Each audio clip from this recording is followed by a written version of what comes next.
vas a anunciar un mensaje a todos los pueblos, ser testigos de tu alegría. Testigo, Señor, testigo fiel de tu amor. Testigo, Señor, anunciando tu amor. Testigo, Señor, de la alegría de la vocación, amando en radicalidad como tú.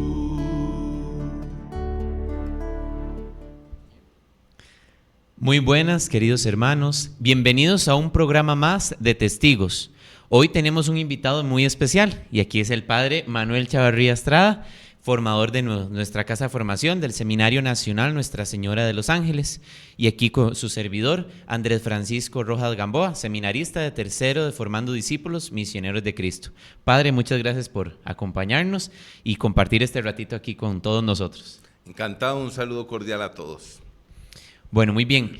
Ahí para que nos vayan dejando sus mensajitos para luego sus intenciones de oración y demás, para luego compartir e interactuar un poquito con ustedes. Primeramente vamos a iniciar con una oración, así que le pedimos al Padre que nos haga la oración. En nombre del Padre, del Hijo y del Espíritu Santo. Amén. Amén. Permítenos, Señor, escuchar tu voz. Permítenos poner tus palabras en nuestros labios. Permítenos que nuestros oídos se abran para que nos alimentemos de la buena noticia, de la libertad a la que nos llamas, porque no nos tratas como esclavos, sino como a hijos. Por Jesucristo nuestro Señor. Amén. Amén. En nombre del Padre, del Hijo y del Espíritu Santo. Amén. Bueno, hermanos, como les decía, el Padre Manuel es formador de aquí del Seminario Nacional. Él es oriundo de la parroquia de Guadalupe. Padre, tal vez si nos comparte, ya ha salido en varios programas y demás, pero tal vez si nos comparte un poquitito, ¿quién es el Padre Manuel? Bueno, yo ahí en el perfil de Facebook me defino como un pecador penitente, una persona, un hombre que está muy agradecido con Dios por la obra que va haciendo, a pesar de mí mismo. Soy el menor de 7 hijos, nací en 1968, acabo de cumplir 57 años, como bien lo sabes. Ahí le dejamos las felicidades al Padre. Sí, y 23 años de ordenado, el día de San José los cumplí. Estudié en Guadalupe, la vida de la fe fue más que todo en el hogar, fue ya después tratando de dilucidar la inquietud vocacional que entré en una experiencia de iglesia de una manera más sistemática, más permanente, más discipular, diríamos ahora, y eso me llevó pues a aceptar del Señor el llamado, del cual no me arrepiento y me siento cada vez más satisfecho y más contento. Muchas gracias. Y hermanos, sí, el Padre este año nos acompaña a nosotros, los seminaristas de tercero Formando Discípulos, como el asesor. El asesor funge un papel un poquito más, como un poquito más de acompañar al grupo específicamente. Ya el Padre lo había hecho cuando estuvimos en primero y ya este último año de la formación discipular. Entonces, aquí muy contentos de compartir con el Padre este programa. Bueno, Padre, ya estamos casi culminando la cuaresma para entrar ya al Triduo Pascual y realmente de invitar a los hermanos a que nos vayamos preparando. Pero me surge una pregunta a mí, Padre, y una vez se lo escuchaba a usted tal vez en una homilía, que nosotros cuando vamos avanzando en un tiempo podemos acostumbrarnos. También con la Pascua podría pasar, pero en la Cuaresma, Padre, podríamos ver que ya nos acostumbramos, podríamos caer en la tentación de acostumbrarnos a la Cuaresma y vamos a ver, podríamos tener 2 puntos, el de evaluación, el decir, cumplí esto, no comí carne los viernes, me confesé tales días, recé tantos viacrucis, o el de realmente interpelarme con Jesús. ¿Qué pasó esta Cuaresma? Padre, vamos a ver, ¿qué peligros hay o cómo podemos ahorita, en este punto de la Cuaresma, vernos frente a la Semana Santa, frente a ese misterio pascual? Bueno, para la Cuaresma, para que concluya, nos quedan exactamente 8 días. Ya el Jueves Santo, digamos, hacia la mañana, ya va concluyendo para la gran abertura de lo que será el triduo de viernes, sábado y domingo. De los riesgos que se tiene son los mismos de la experiencia religiosa, de vivir las cosas rutinariamente, de vivirlas sin mucho sentido, vivirlas mecánicamente, vivirlas como preceptos, sino como una relación viva, vivirlas como un intercambio. Este periodo del año se lo doy a Dios para que Él me dé a mí el resto del año. O sea, una desnaturalización del sentido de la cuaresma, que sabemos que ha nacido para acompañar a los que habrían de resucitar con Cristo por el bautismo, por los sacramentos de la iniciación, el sábado santo en la gran vigilia pascual, que de suyo es propiamente nocturna hasta el alba, si se pudiera, es el periodo que está comprendido. Pero cuando ya las naciones pasan a ser católicas, están bautizados, estamos bautizados desde niño, la cuaresma va enfatizándose como el itinerario que hace el católico para renovar su condición bautismal, que no es solo un asunto sacramental así estrictamente ritualista, diría alguno, sino que es la determinación de aceptar la adopción que de uno ha hecho en su Hijo Jesucristo, el Padre Eterno. Entonces es empapar toda la vida de uno, toda la red de relaciones humanas que tiene en todos los ámbitos, empaparlas del espíritu del Evangelio, del espíritu del amor, del espíritu de la misericordia, del espíritu de la justicia. Por eso es que el caminar cuaresmal es un itinerario que va gradualmente. Cada semana tiene unos contenidos específicos que, si el creyente abre el oído a las predicaciones, por ejemplo, de esos domingos de cuaresma, va a ir viviendo. Aparte de que en las parroquias se ayuda mucho con los retiros cuaresmales, los ejercicios de cuaresma, con la finalidad de prepararlo para el triduo, que tiene su culmen en la vigilia pascual, como ya lo he dicho. Entonces, no es solamente como que es una semana de reflexión a lo que se va a entrar, no es solamente como que es una semana de vacaciones, sino que para muchas personas tiene el talante de un cambio y de una renovación interior muy fuerte. Por eso es que no se puede vivir bien de la Semana Santa, el triduo específicamente, si no se ha hecho un buen camino cuaresmal. Y para hacer un buen camino cuaresmal en medio de esta sociedad muy urbana nuestra, donde hay mucha agitación, mucho corre-corre, se necesita una iglesia que acompaña, que anima, que alienta, que nos ayuda a entender qué es lo que estamos viviendo y nos motiva a dar, digamos, ese paso adelante una vez más en el vínculo fuerte con el Señor. Me llama mucho la atención, padre, el término itinerario, porque, digamos, es algo que a lo largo de la formación también se nos viene y, digamos, nos acompaña. Me surge ahorita, me acordé en redes sociales, cuando estábamos en el tiempo ordinario, tal vez 3 semanas antes o un mes antes de iniciar de llegar al miércoles de ceniza para iniciar la cuaresma, comenzaban a ir publicaciones. Ya se escucha, ya siento este canto, ya veo y ya siento esto, y era la imagen de la dolorosa, o ya un canto ahí de cuaresma, un canto penitencial. Ahora, hace poquito, hace 15 días, 22, comencé a escuchar, ya se escucha, ya se siente el pregón pascual, todo eso. Entonces yo digo, bueno, eso es un paso a paso, es ir viviendo el día a día, en lo que la iglesia nos va haciendo, digamos, de propuesta, porque tampoco no podemos vivir, y eso es lo que yo también he entendido aquí en el proceso de uno estar ahorita aquí y ya viéndome allá, y no vivo ahorita, no estoy viviendo realmente la cuaresma. ¿Qué es lo que me está llamando? ¿Qué es lo que me está llamando estos días previos a la Semana Santa? Bueno, será siempre una pregunta válida. ¿Qué tanto están motivadas las asambleas?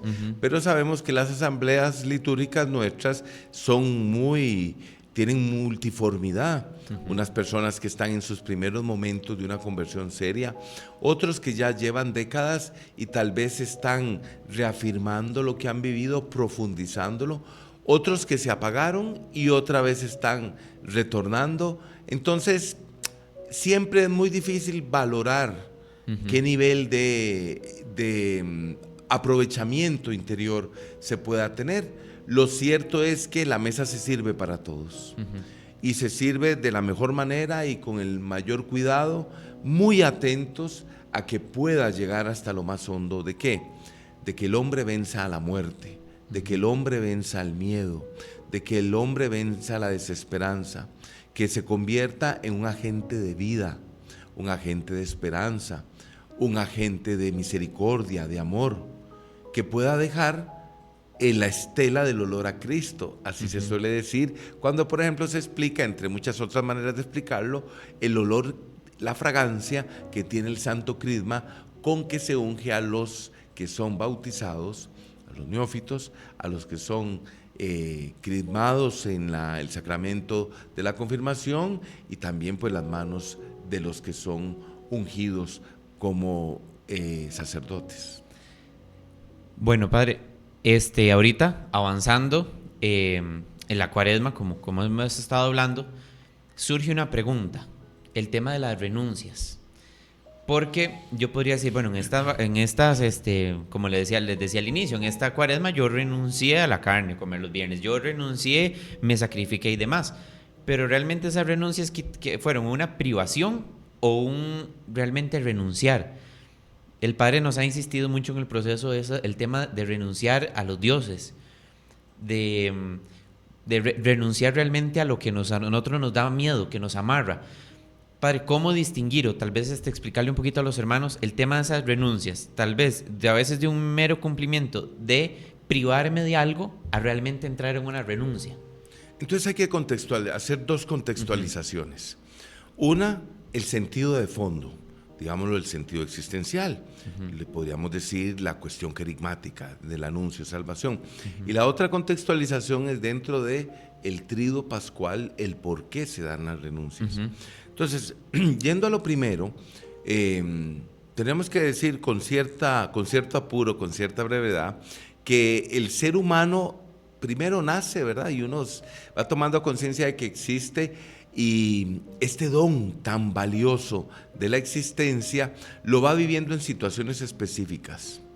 Y conforme uno va creciendo en los primeros años de vida, así uno va comprendiendo qué alegra y qué no alegra, qué llena y qué no llena, qué mata el corazón y qué lo llena de vida. Y eso va formando una actitud general ante la vida. ¿A qué ha venido Jesucristo? Jesucristo ha venido a que el hombre que se asombre de la existencia, existo en vez de no existir, a que el hombre tenga una vida plena, no esclavizado en el miedo, no temeroso del sufrimiento, que lo frena a la hora de poder dar y amar a otros. El hombre que, viviendo a la defensiva, hace el mal a otros y con eso afea la vida. Por eso es que es muy importante entender que Jesucristo nos ha venido a redimir del miedo, la mentira, o más bien la mentira, el miedo y el pecado. Cuando usted me hace esta pregunta, yo logro descubrir en ella dos posibilidades de vivir el catolicismo. Vivirlo como una estricta religión nada más, o sea, es un tema de la vida de los que son religiosos nada más.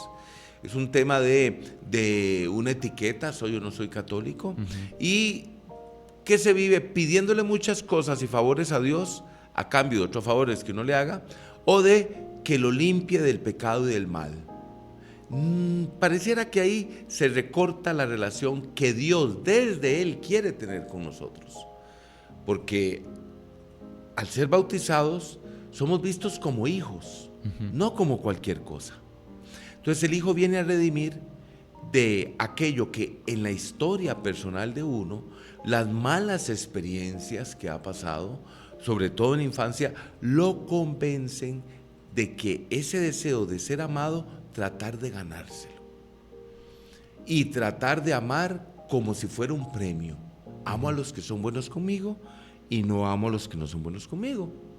Por eso nadie quiere ser malo, nadie quiere ser pecador, porque el pecador se supone, en la cultura popular, que merece el castigo y merece el reproche, y aunque teóricamente digamos lo contrario, a la hora de enfrentarnos a personas que no nos hacen el bien o que no nos cuadran muy bien en nuestros cánones y valores porque los consideramos como mal portados o inadecuados, corremos el riesgo de actuar, tal vez no teóricamente, sino con los hechos, actuar despreciándoles, no amándoles.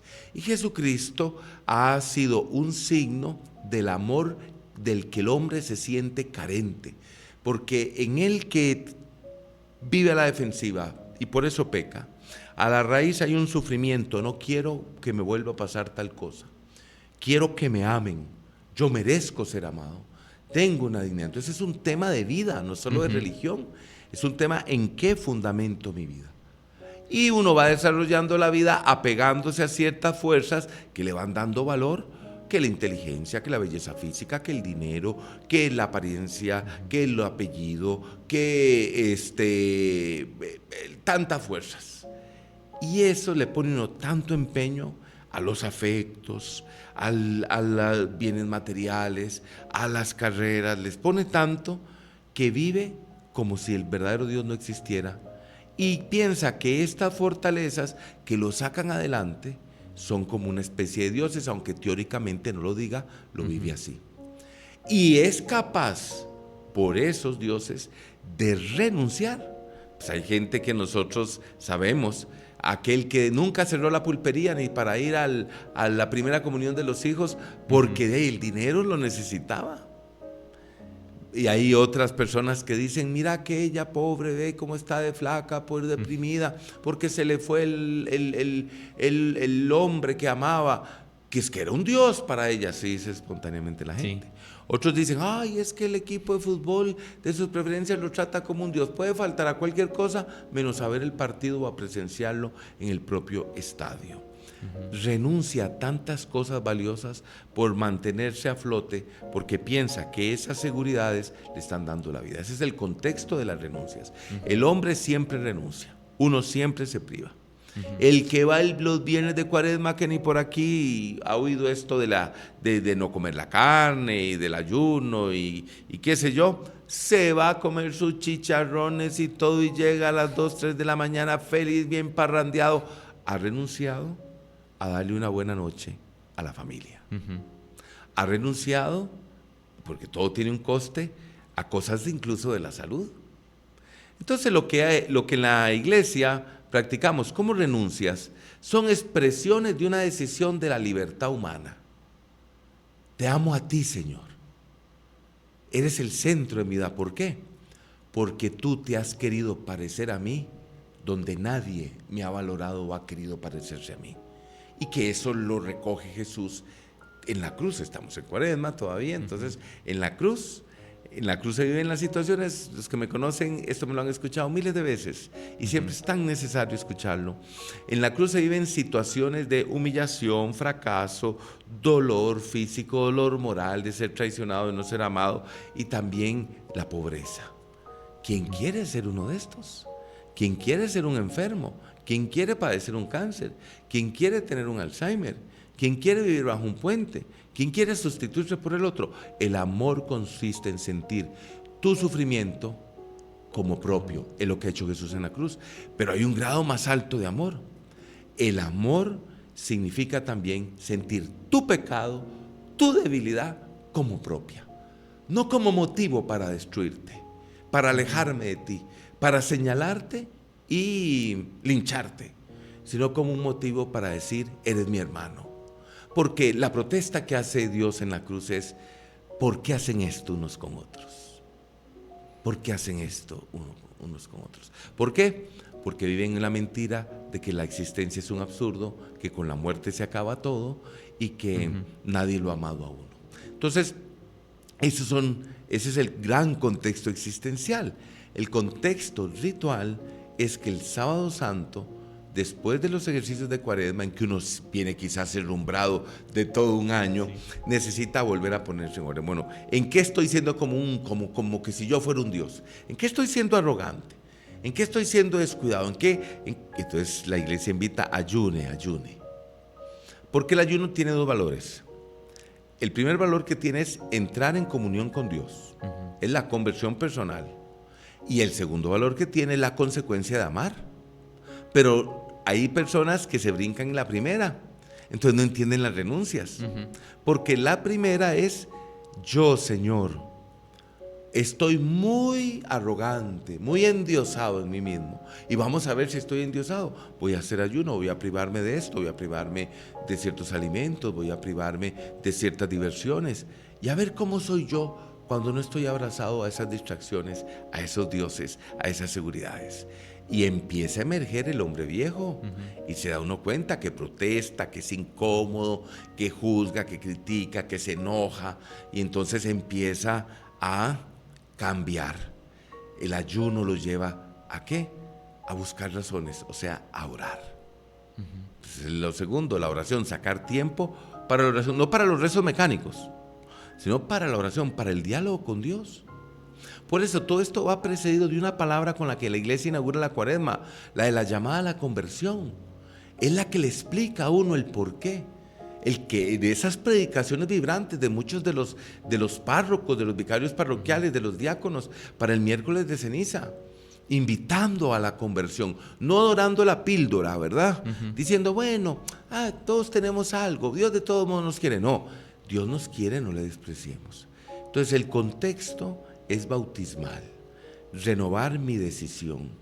Por eso el tercer elemento es la limosna, como expresión de que yo he visto que me he endiosado y he anulado al hermano. Y entonces sea en especie, sea en dinero, sea en servicio, me proyecto hacia él como hermano. Esto le va ayudando a uno una toma de conciencia que lo lleva el sábado santo a renunciar al demonio y a profesar una vez más la fe, a divorciarse de todo lo que echa a perder la vida interior y las relaciones con los demás y a abrazar lo que llena de vida. Ahorita, padre, se me vinieron dos cosas a la mente. Se me vino una, el retiro que tuvimos hace una semana, un par de semanas, en el tema de la renuncia, que nunca había escuchado, la verdad, primera vez que escucho esa parte, de otra parte de la renuncia, porque uno dice, voy a renunciar a algo malo que hago. Estoy renunciando a que me voy a tomar un vaso de Coca-Cola y me hace malo al cuerpo, entonces voy a renunciar al vaso de Coca-Cola. Pero más bien, lo que usted ahora decía, que renuncio a algo bueno que podría estar haciendo. Entonces se me vino el tema del retiro, lo que vivimos en el retiro, y que el padre nos decía una frase que realmente me ha acompañado mucho ahorita, estos días. Renuncio a mi vida, doy mi vida en rescate la del hermano. Eso, porque decía yo, bueno, la renuncia como algo malo, porque siempre escuchamos renuncio a algo malo. Sí, como pero quitar el pecado, sí, o la renuncia de las dietas, sí, que es perder peso. Sí. Que no es igual que el ayuno. No. Y entonces se me vino eso, renunciar a la vida para dar mi vida en rescate del hermano. Y la otra, padre, de la intimidad con Dios, el primer punto de lo del ayuno, que usted una vez nos decía también en un retiro, de despojarnos de todo, de la computadora, del teléfono, del rosario, del libro, de todo, para que quedáramos solos con Dios. Y si a ver qué queda, cuando uno se quita, sí, todos los accesorios, a ver qué queda. Eso es el ayuno. Sí. Es la parte de guardo silencio para oír a Dios. Ese es el sentido de las renuncias. Sí. Que eso me acordé mucho, y me acordé del primer retiro, que yo decía, ¿qué hago? ¿Dónde agarro? ¿Qué hago? ¿Y qué digo? Aquí está Dios. Y al final fue ese proceso de decir, aquí está Dios, hermanos. Entonces, nunca nos sintamos solos, que eso es lo que yo me he venido a dar cuenta, digamos, en este proceso. Y ahorita con el padre, es un ayuno. Me quito de todo para saber que ahí está Dios. Y cuando me quito eso, y si no encuentro a Dios, ¿qué es lo que está pasando? No estoy quitando algo más. Hay varias cosas que agregar. Hay renuncias que son, digamos, estas penitenciales, el ayuno. Y están las renuncias bautismales, las de la Pascua. Ajá. Las que son la consecuencia de haber guardado silencio, haber abierto el oído, escuchar al Señor, entrar en diálogo con Él. Pero eso no se hace en el aire. Es una comunidad quien te lo hace. Esa es la otra precisión. Una comunidad que te acompaña. Por eso le decimos a la iglesia madre. Una comunidad que te acompaña, pero además de eso, está en el contexto de una relación viva con Dios, que empieza cuando uno toma conciencia del anuncio que le hacen y empieza un seguimiento para permanecer en Cristo. O sea, es toda una actitud discipular. De ahí que el marco en el cual en la vigilia pascual se hacen las renuncias bautismales son en la tercera parte, que es la liturgia de bautismal. La vigilia pascual empieza en la oscuridad de la noche, con la liturgia del fuego. simbólicamente señalando la victoria de Cristo, que las tinieblas no logran apagar una flama y que es la que rompe las tinieblas. La segunda es la palabra, la liturgia de la palabra, que va anunciando las obras de salvación. Y el viviente, el participante, el fiel, ha de ir asociando, y con la ayuda de las moniciones y la ayuda de los ministros ordenados que están presidiendo las asambleas de la Vigilia Pascual, ir comprendiendo cómo esa historia es mi historia, para resucitar con Cristo. En el bautismo, en la liturgia bautismal, se bendice el agua, se profesa la fe, y sobre todo se hace resucitar en Cristo a aquellos que no están bautizados. Pero los que estamos bautizados, una vez más, proclamamos nuestra participación en la muerte y la resurrección del Señor. Por eso, ¿a qué se renuncia? Tal vez después lo vemos, pero se renuncia a todo lo que lo mata a uno en vida. Pero tiene que haber ese movimiento interior que empieza con la Cuaresma para que uno lo llegue a vivir con ese sentido, porque si no, se vive como un rito rápido, acelerado, para después bañar con agua a toda la asamblea, cuando también se puede vivir como un momento también de unción, sí, de acogida del don del Espíritu Santo. Una vez más, no es que se ha estado ese momento. Y finalmente eso da paso a sentarse a la mesa de los hijos, que es la liturgia eucarística. Padre, ahora que mencionaba eso de las renuncias en la vigilia, muchas veces nosotros, y yo me pongo de primero, cae uno en sí renuncio, sí creo, y uno realmente no escucha lo que estamos haciendo ahí, porque es algo grande, no es cualquier, como por compromiso, como para que se escuche algo en la iglesia que estamos diciendo. También está la parte jocosa, que se dice sí renuncio, y cuando llega cree en Dios, sí renuncio, entonces ya la gente ahí se ríe y se pierde el sentido. Uno ve muchos memes de esto, y creo que es un llamado ahorita importante para hacerle a los hermanos que en el momento de la vigilia pascual escuchemos realmente qué es lo que estamos viviendo. Tal vez el Padre nos pueda ampliar un poquitito qué son esas renuncias. Bueno, ahora es más común que las asambleas, en las parroquias, en las filiales, tengan mayor formación, y entonces comprendan esto, no con la monición que se hace 10 segundos antes, sino con todo el camino cuaresmal. Una de las maneras es porque ese es un tema de animación litúrgica o de animación de la vida cristiana.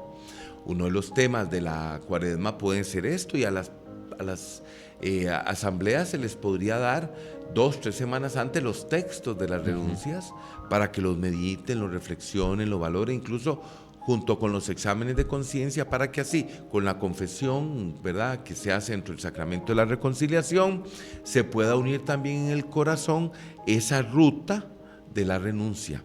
Por ejemplo, el formulario más amplio de las renuncias tiene estas preguntas. ¿Renuncias a Satanás? Entonces define qué se da a entender por Satanás. El pecado, que está negando a Dios. Todo pecado niega a Dios. Al mal, que es un signo de que el pecado está en el mundo. Al error, que es ocultar la verdad. A la violencia en todos sus tipos, porque es contraria a la caridad y al amor. Al egoísmo, que es una expresión del miedo, como falta de testimonio del amor. Estas son va hacia las actitudes que van a desencadenar, van a originar los pecados personales con los que se hace mucho daño al prójimo. Por eso después entonces dice, renuncia a las obras de Satanás, que son la envidia, pero no dice la envidia en general, dice sus envidias, las de ustedes. Claro, cuando uno dice, es a mi envidia y a mi odio, a mi pereza, a mi indiferencia, a mi cobardía, a mis complejos, a mis tristezas, a mis desconfianzas, a mis materialismos, a mis sensualidades, a mis injusticias, a mis favoritismos, a mis faltas de fe, esperanza y caridad, eso renuncio. Después viene, renuncia a todas las seducciones de Satanás, que son creerme mejor que los demás, verme superior, estar muy confiado de mí mismo, creer que ya yo estoy convertido del todo y que por eso lo señalo a usted, quedarme en las cosas, los medios, las normas, las instituciones, los métodos, y no ir directamente a Dios, que es fuente de vida. Y vienen más. Renuncias a creerse superior a los demás, esto es, a cualquier tipo de abuso, discriminación, fariseísmo, hipocresía, cinismo, orgullo, egoísmo personal, desprecio. Renuncian a inhibirse ante las injusticias y necesidades de las personas e instituciones, y en vez de ayudarlas, no hacerlo por cobardía, pereza, comodidad o ventajas personales. Y renuncian a los criterios y comportamientos materialistas que consideran el dinero como la aspiración suprema de la vida, el placer ante todo, el negocio como valor absoluto, el propio bien por encima del bien común.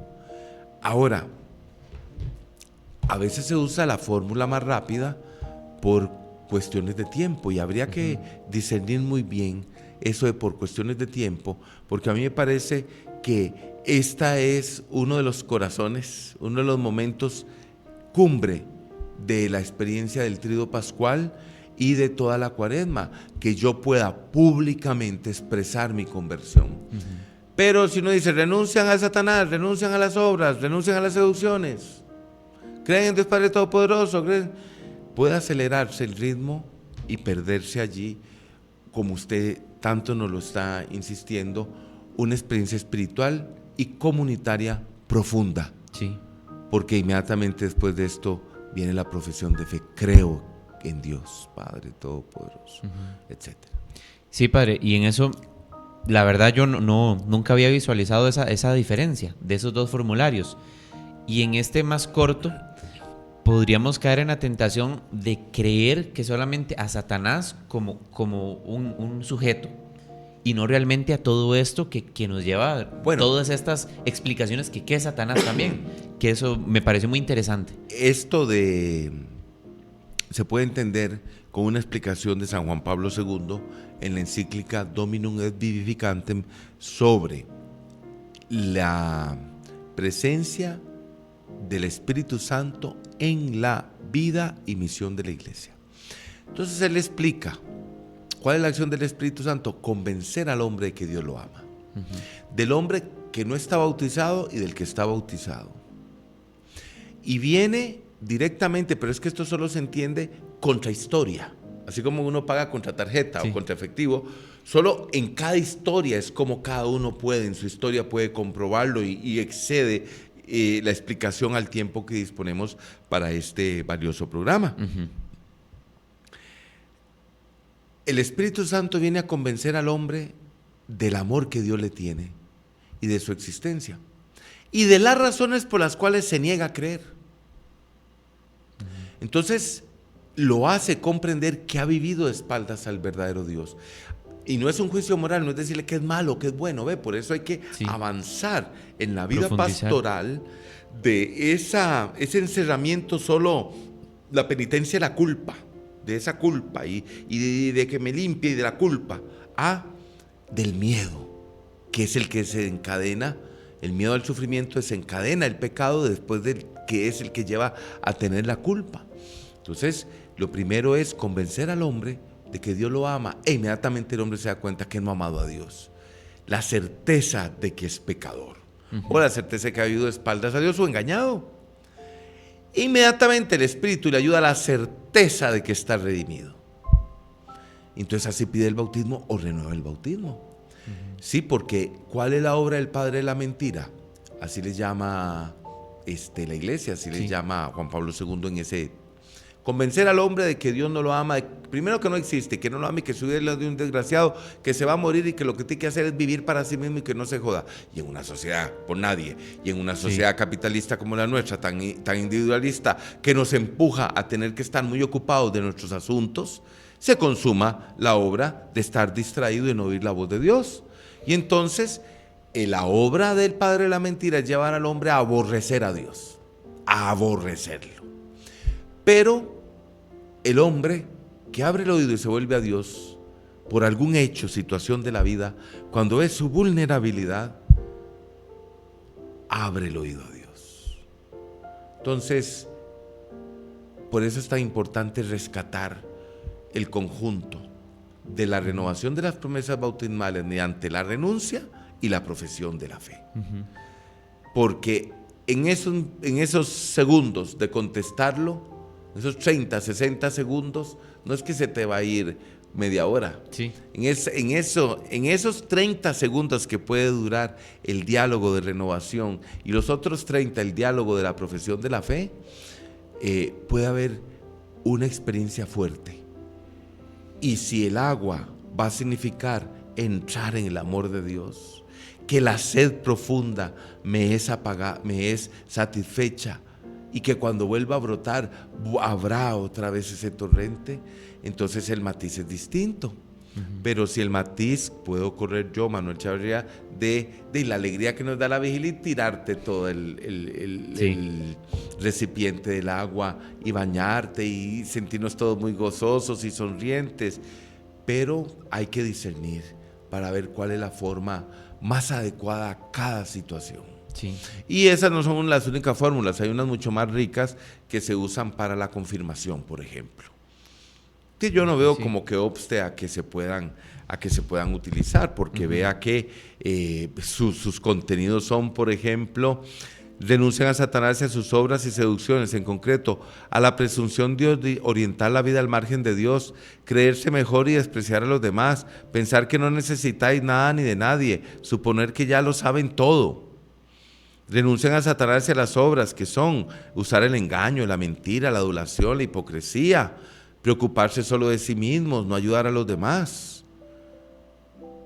Dice, la fe que se les dio en el bautismo y que ahora actualizan, exige un compromiso. Se comprometen a tomar el evangelio como norma de vida, a hacer de las bienaventuradas pauta de comportamiento, orar en el nombre del Señor y en unión de los hermanos, celebrar el Día del Señor y la Santa Eucaristía, ser apóstoles, dar testimonio y extender el reino, trabajar por promover al hombre.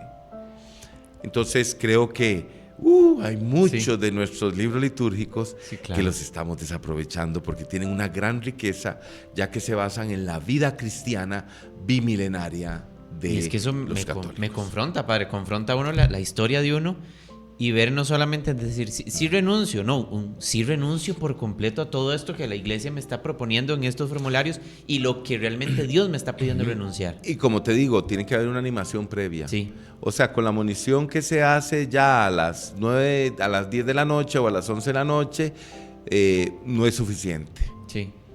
La gente cree que es un rito, entonces, pero si se le va creando la expectativa desde el inicio de la cuaresma, tensionarlo, como los que van a cumplir las bodas de oro, las bodas de plata o las de papel, que ya dice, ay, nos falta un mes, nos faltan 2 meses, vamos a renovar el matrimonio. Sí. Y entonces ahí se ve si se quieren, si no se quieren, si se están queriendo más, si tienen que rectificar, si tienen que revalorizarse.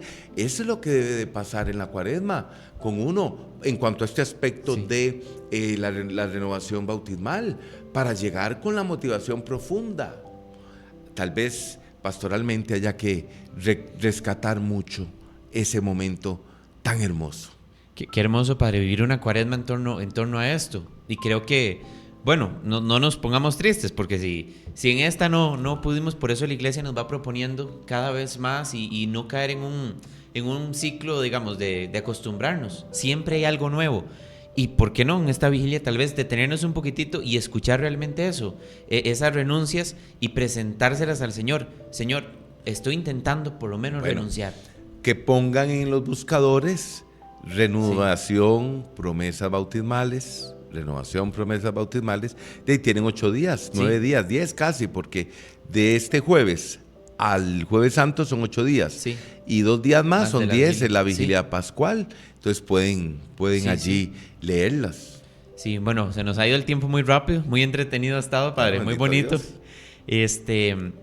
Bueno, para ir tal vez concluyendo, el padre nos decía una vez que la Pascua se nos puede convertir en un tiempo ordinario con ornamentos blancos. Ah, bueno, pero acostumbrarnos. Eso ya es para la Pascua. Si la costumbre de la cuaresma, decías al principio, es como domesticar a Dios, que es otra frase que me conocen. Sí. Y también puede ser que la Pascua fue solo la octava de Pascua y luego hasta los cantos se apagan y lo único distinto es que uno anda ornamento blanco. Entonces, ojo a eso, son 50 días. De crecimiento, de maduración y de gozo, de estar con el Señor. No apaguemos el fuego, porque, digamos, llegamos a Pentecostés, a los 50 días de la Pascua. Sí, y entonces es, hermanos, a invitarlos a vivir en esta Pascua, que también esta visión en mí, digamos, personalmente ha cambiado mucho, era contemplar contemplar la historia de Jesús que resucitó, solamente eso, pero no realmente en adentrarme y resucitar con Él. Resucitar en esta Pascua quiere decir que todo lo que yo hice, ofrecí en esta Cuaresma, en estos días que resta también, se lo entrego al Señor. Quiero resucitar contigo. Quiero dejar eso atrás. Porque venzo la muerte. Ajá. Por eso es bueno si el ayuno consistió en vencer algo que lo tiene aprisionado. Uh-huh. Porque en realidad Cristo ya resucitó, no vuelve a resucitar. Es en la iglesia en que resucita, en el sentido de que resucita a los muertos que son bautizados o a los que estando muertos se reconcilian con Él y entran en la vida de poder amar, perdonar y servir. Y creo que, Padre, en este contexto del año jubilar también, que tengamos esa esperanza que podemos resucitar y vencer a esa muerte, vencer esos miedos que tanto... Yo muchas veces tal vez he escuchado de que no, es que yo ya esto no salgo, es que yo ya soy así, yo no voy a cambiar. No, estamos en este año en la esperanza de motivarnos a decir, podemos dejar eso, podemos dejar la muerte atrás y dar un paso más al miedo y resucitar realmente con Cristo. Y esa para mí sería la verdadera alegría de la Pascua. Sería esa alegría de decir, pude vencer o estoy intentando vencer esto. Es que dijiste algo muy importante. La Semana Santa se puede vivir de dos maneras, de muchas. Pero hay dos diferenciadas. La primera es vivirla como una anécdota, como una reconstrucción de una historia de que le pasó a Jesús. Uh-huh. Y la hace uno, trata de hacerla al pie de la letra. Uh-huh. Ese es reconstruir el relato. Pero lo que pasa, el acontecimiento, ese es el otro modo de vivir la Semana Santa. Que acontezca en mí, pero que acontezca de una manera en que yo voy desde el Domingo de Ramos entrando poco a poco en el misterio, porque en nuestra cultura un poco moralista, cuando se dice que en mí acontezca, ya de una vez la gente dice, sí, ¿de qué vale ir a la iglesia si uno no va a cumplir eso? Puse una norma, en vez de decir, caramba, yo no me esperaba que el triduo hiciera esto en mi vida. Uh-huh. Pero la conversión no se improvisa, la conversión es una respuesta a una llamada. Y para oír la llamada hay que escuchar, sentarse a escuchar. Y las conversiones no son mágicas de un panderetazo, sino que toman tiempo. Y si no en esta Semana Santa, en los meses que vienen, uh-huh. Porque la Iglesia Católica ofrece muchas experiencias de conversión personal y acompañamiento, como los cursillos, las catequesis del camino, los seminarios de vida en el Espíritu, los talleres de oración y vida, los tiempos de búsqueda del itinerario y maduración de la fe, tantas experiencias. Bueno, Padre, agradecerle realmente, y me quedo ahorita con algo que usted dijo al final, la conversión es una llamada. Entonces, hermanos, abramos el oído para realmente escuchar esa llamada a la conversión. Y de verdad que, Padre, muy agradecido. Para mí fue muy enriquecedor este espacio. Y ahí mandarle un saludo a la hermana al Padre, que siempre nos sigue y nos deja sus comentarios. Ahí también en mi Facebook siempre me deja comentarios. Entonces, mandarle ahí un saludo a la hermana del Padre. Y no, Padre, de verdad, agradecerle, invitar a todos los hermanos a que nos unamos a esta Semana Santa en un espíritu de eso, de conversión, de llamados a la conversión. Y esa conversión que tal vez el Padre nos lo ha explicado muy bien con el tema de las renuncias, de todo esto que hemos venido conversando, hermanos. Entonces, agradecerles también la compañía y invitarlos a que nos sigan acompañando día a día a los programas, y sin duda alguna les pedimos de corazón y mucha humildad la oración, que la oración de ustedes nos sostiene muchas veces, y cuenten también con nuestra oración. Entonces, Padre, de verdad, muy agradecido. Muchas gracias a todos y bueno, diremos dentro de unos días, Cristo ha resucitado. Verdaderamente ha resucitado. Bueno, Padre, entonces si nos da la bendición aquí a los hermanos que nos están viendo y escuchando. El Señor esté con ustedes. Y con su Espíritu. Y la bendición de Dios Todopoderoso, Padre, Hijo y Espíritu Santo, descienda sobre ustedes y les acompañe ahora y siempre. Amén. Bueno, hermanos, muchas gracias. Y nuevamente pedirle la oración por el Padre Manuel y mi persona, Andrés Francisco, y fue realmente un placer acompañarlos. Dios los bendiga.